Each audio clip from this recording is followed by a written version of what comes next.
Good morning, everybody. It is National Camera Day. Yes, you would not believe what it took to get to this point with the camera. I'm out walking the doggies. Gonna be late for work. Forgot to set my alarm clock. So stay tuned. Got a good one for you today. Everybody, Crafting Journey here, that journey chick on Instagram. I'm laughing because I am late for work, and of course it takes me 10 minutes to set up the camera. The camera just the whole setup here just did not want to work today. Everything was loose and coming apart, and anyway, that's a story for another day. Yes, so I guess it'll be a quick show. I don't want to add, tardiness to the list of stuff that they can use to get rid of me. Here, look! I finally, this section is, for the most part, finished now. I'm ready to open up another section. Yay. Don't you wish this was the whole painting? Yep, I'm done. Just slice it down the side and I'm done with it. Oh my God, there's drills everywhere. I'm a messy. Yep, best way to pick up drills. Yep, I am a messy painter. I am. Okay, which number is this? We don't need that number. It's hot today. This is going to be another steamy hot day here in Wichita, Kansas. It is National Photography Day. Do you know the first photograph that was taken, the exposure time on this photograph was 10 minutes. If you didn't stand still for 10 minutes, you wouldn't be captured in the photo. The first photo, you can see one little image of a guy shining shoes. So apparently he didn't move too much. And everybody else in the image was moving. So when the photo came out, all you could see was the guy shining his shoes. Yeah. Well, fast forward to today, and you get me struggling with the camera every day. My gosh. Okay, I did say it's going to be a quick show today. So, Crafting and Crime Daily, day 2 of the trial of Rebecca Rudd. Oh my God, this thing is just beyond. I thought her husband that she ran and got married to was going to come on the stand and blow the courtroom away. No, he came on the stand yesterday and he didn't really want to be there, so talking like that. So finally the judge gets mad and he says to him, listen, talk up, speak louder. If you don't want to be here, fine, but you're here testifying, so let us hear you. Oh, now the judge, there's no jury here. This is the judge deciding this case. So I can see now this guy's credibility is in the toilet because the judge is not going to believe a darn thing he says, because he's just very handsome guy, nice looking, but just, I don't know, just came off, I don't know, like somebody just drug him in by a collar to be there. He didn't look like he was incarcerated. He did mention that he had been in jail for a year. He talks about a tape recorder or a video recorder. I don't know if it was a video or a tape recorder that he found in a box of things that belonged to Savannah, the victim in this case, and that he took that and put it in his mother's house and it stayed there the entire time he was in jail. So I don't know what's on that tape. I'm curious. He did say that he wanted a divorce. He didn't want to be married to her anyway. I don't even know if they ever consummated the daggone marriage because she got arrested. I didn't know if I told you that. While she was, after they get married and that whole thing, and then the investigators come out and to the farm and they collect all of the forensic evidence, bones and, human remains. And there was other stuff there like zipper pulls and things like that from her clothing. So they leave to process all this stuff. They don't arrest her then. They find her a few days later at the bus station where she's got a ticket to ride. I don't know where to, I didn't listen. But they arrest her there and they said she had a good amount of luggage. Well, what's a good amount? The arresting officer couldn't say how much. apparently they didn't count it. They didn't put it, the number of pieces of luggage she had into the report. They didn't say what they did with the luggage, but they arrested her at that point. Now, the officer that arrested her, and there was an officer that was involved in this investigation that later on transported her from one police station to another. He said it was a change of venue. I don't know what that means, but I know what it means, but I don't know in this case how he was using it. Because I don't think this case changed venues. It's still in Ozark County.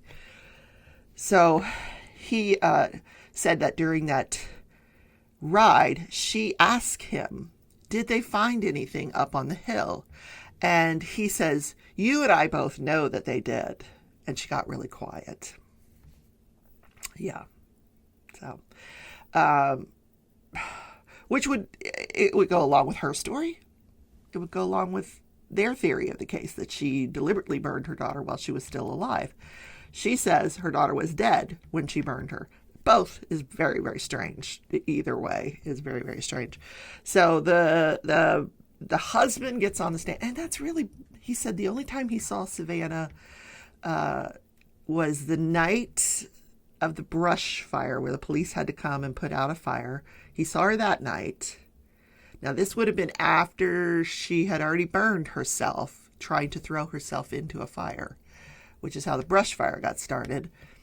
Then he sees her the next morning. They have a normal day. And then it's the next morning after that he wakes up, and his now wife says they can't find her. Yeah, and they looked and they called the police, and he never saw her after that. So the last time he saw her was the night of the brush fire. Okay. Mm-hmm. There's flies in here. Flies. Oh my God. The cats have been bringing in the strangest things. Things that are like unidentifiable. My sister had to look one up. It was a cicada. The ugliest damn thing you ever saw. I'll put a picture of it here. But then this morning I found this other thing on the floor. And when I picked it up, you could feel its heart beating. This thing was about this big. And I've never seen anything like it in my life. I have no idea what it was, but it went into the toilet and whoosh, gone. Yeah. Toilet land. Stitch needs to find another hobby. Seriously. Or Pearl. I don't know which one is doing it, but it's creeping me out. Okay. So the next witness is the adoptive mother. Now, the one that Savannah calls mom. So Savannah called Rebecca, even though she was fully aware that Rebecca was her biological mother. So we get this whole backstory of how the adoption happened and how... Now, she doesn't say that the mother kidnapped the baby. That's Rebecca's story. She just says that the grandmother did have the baby for a period of time, and then the baby went into foster care, and then they became foster care. She said it was all due to pending a home check on them, and I don't know how long that takes. No idea. But apparently it took long enough for this baby to get bounced around to a few homes before she lands in this woman's home. And interestingly enough, Rebecca has another baby 2 years later. And now I hear a fly. Oh my God, she'll fly. And has another baby. And this woman adopts that baby too, another little girl. Yeah. What? Yeah, she doesn't want it. She puts that one up for adoption, gives that one to her too. And apparently these two women grew up together. They knew each other. They had been neighbors growing up. So they were well acquainted with each other, good friends. So this woman now has two of Rebecca's children. So Rebecca, at 14 years old, they get a call from her school. Not Rebecca. Savannah. They get a call from Savannah's school. That she's acting out and that she's doing these weird searches on the internet, very dark searches. So they take her to a a hospital. They get her hospitalized, and she's diagnosed with ADHD and Asperger's, which is, high on the autism spectrum, very high functioning. But apparently prescribed no medication. No, there was no medication. She was getting therapy. She was hospitalized once or twice more before finally a decision was made to put her somewhere else. So the father, by this time, the adoptive father and mother are divorced. That happened in 2010 when Savannah was very young. She said, well, she didn't seem to be affected by it. So they discuss with him, why don't you take her? He's like, nope, I'm not taking her. So they think about an aunt, and then they decide that's not a good fit because the aunt's going through cancer. So they finally decide on letting Rebecca have her for a while and see if this helps with her condition. I don't know. Yeah, so they give her back to Rebecca. And then they were going to come, the idea was that they were going to come check on her over Thanksgiving. Now, the adoptive father was paying child support to the mother for 3 kids, the 2 that were Rebecca's and a son that they had.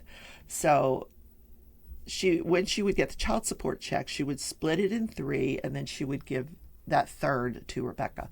However, lots of times he didn't pay, so then Rebecca wouldn't get money. So Rebecca got mad at her, and they weren't really speaking. This story is really crazy. So she was on the stand for quite a while, and I was not impressed with her. She didn't seem that affected by the death of her daughter, Savannah. I mean, I would be blubbering like you would not believe. She was not. She was just kind of, she got teary-eyed at one point, and they're like, do you need a moment? And she's like, no, I'm fine, Crazy story. All right, so the saga continues today. I don't know who's going to be on the stand today, but yeah. And the judge is very aware that there are cameras in the courtroom. He's like, this is between, witnesses. He's like, I would like to ask those people that are in the chat, how am I doing? On a scale of 1 to 10, do I get like an 8? It was so funny. I love this judge. And he asked questions. Like when the husband was on the stand, when they were done, he's like, let me see if I've got this right. And he kind of reiterates the story back to him. And he's like, yeah. And he's like, okay. Yeah. I like him. I like that he expounds on things. And then he'll turn around to the attorneys and like, you got any more questions for him? Like, based on what I ask him? And they're like, nope, you're good. Pretty funny. I haven't put down any diamonds. So what I've been doing at night is just diamond painting, listening to the trial. I listen at work, but there's so many interruptions. Honest to God, people have got to tell me about their day, and I told you HR, more productive at home, but whatever.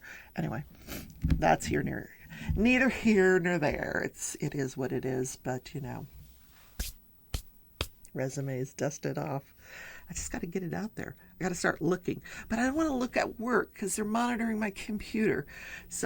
And then at night, I just need to relax. So I'm guessing it'll probably be this weekend that I look for a job.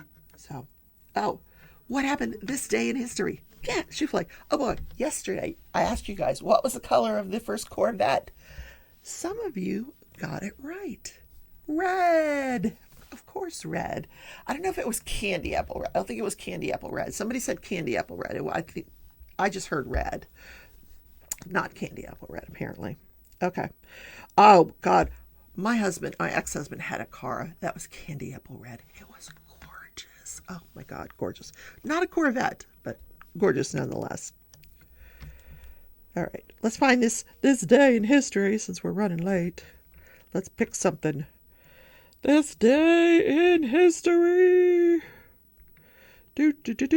Oh, on June 29th, which is, it's almost the end of the month. Yeah. 1972, the Supreme Court strikes down the death penalty. Yep, they said it was arbitrary and capricious, and it was being administered, some disparately. So a lot of blacks were being executed, a lot of whites were not. They said it needed to be done in a more,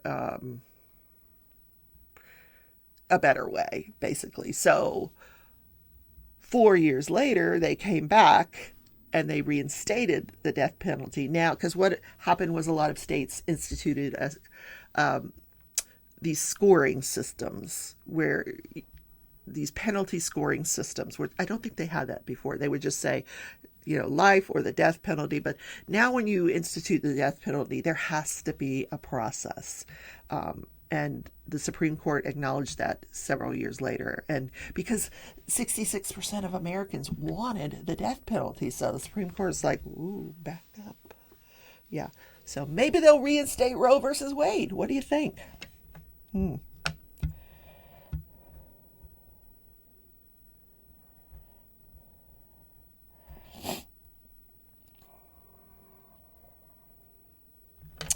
They reinstated the death penalty under a model of guided discretion. So, in other words, a sentencing guideline, which makes sense. So 1 year later, Gary Gilmore, a career criminal out of Utah, he stole these people's car and then shot them. He was the first person to be executed since the ban. He faced a firing squad, and his last words were, "Let's do it." That's creepy.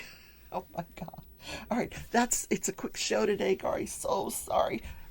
Love you all. I will see you tonight. Craft with me Wednesday. The Crafty Heifer and I will be talking about our temperature cross stitch and how far behind we are. But I did work on it over the weekend. I don't know. We'll talk about it tonight, 6 p.m. Central. Come join us. We're just going to chit-chat about anything, everything. I'm going to find out what's going on in my gal Crafty Heifer's life. And we'll see you there. Bye.